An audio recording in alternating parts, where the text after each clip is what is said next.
Good morning. Today is the 13th day of the Hebrew month, the Jewish month of Iyar, and the Jewish calendar. And I'd like to take a couple of minutes to read from the Rebbe's book of daily thoughts, Hayom Yom, today's day. And it focuses on a Mishnah, a piece of Talmud from the tractate Avos. My wife Malki has been doing a Zoom class on tractate of Avos Wednesday nights, and the entire tractate is dedicated to ethical teachings, to guidance in perspective and how we approach life. Malki's in the very beginning of Avos. This lesson focuses on the beginning of the second chapter in Avos. And that chapter begins, there's a teaching that we should perceive and acknowledge three things in order to maintain an attitude to life which keeps us in the right direction. And what the Mishnah tells us is we should know what is above us, in other words, the divine presence of God, that we acknowledge and feel that there is an all-seeing eye and all-hearing ear. In other words, we have responsibility to God, to our higher selves, and that all of our actions matter.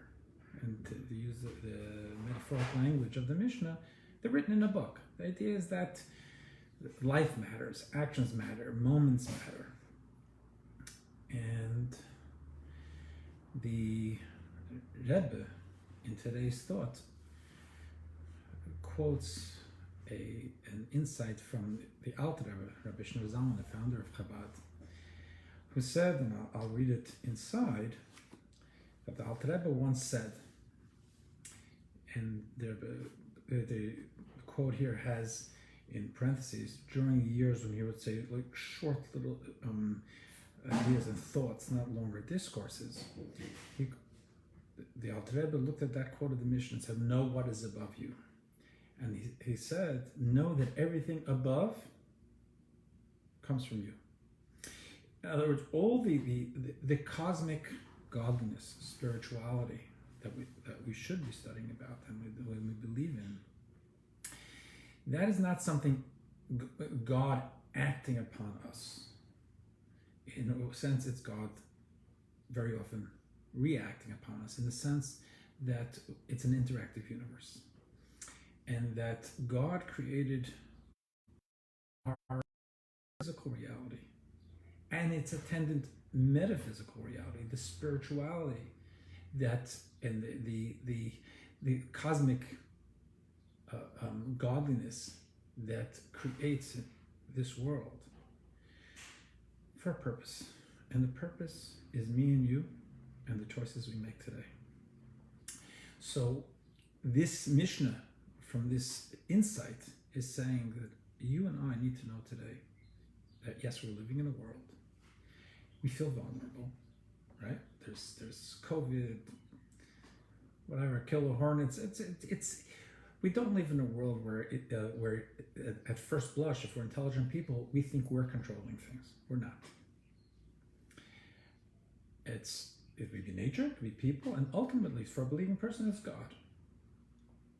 This is a very empowering insight. It says we have a lot more control, a lot more input, a lot more influence, is probably the best word, on our world than we may think instinctively.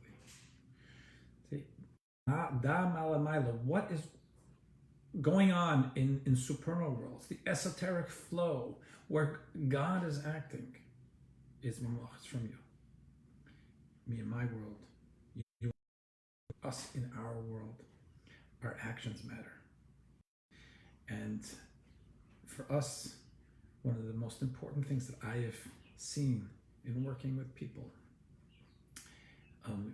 not only for their own mental health and self-image, but for feeling a zest and a drive in life, is to truly believe we matter and our actions matter. even if we're at home today and we can't be as productive as we are, whatever is going on in individual lives, what we do today matters. So if we think about it, there's a lot we can do by phone, there's a lot we can do by email, reaching out to people, touching someone else's life, doing a mitzvah, connecting with meaning, connecting with our highest selves. When we're making the right steps, God is, as the Talmud says in a way, God is shadow. We make the steps and God dances with us. May this be a day when we have the strength to make proper steps towards being who God created us to be. And may we see in our lives how God is reciprocating that sense of consciousness and presenceness and connection, so we feel more godliness in our lives, more God blessing in our lives.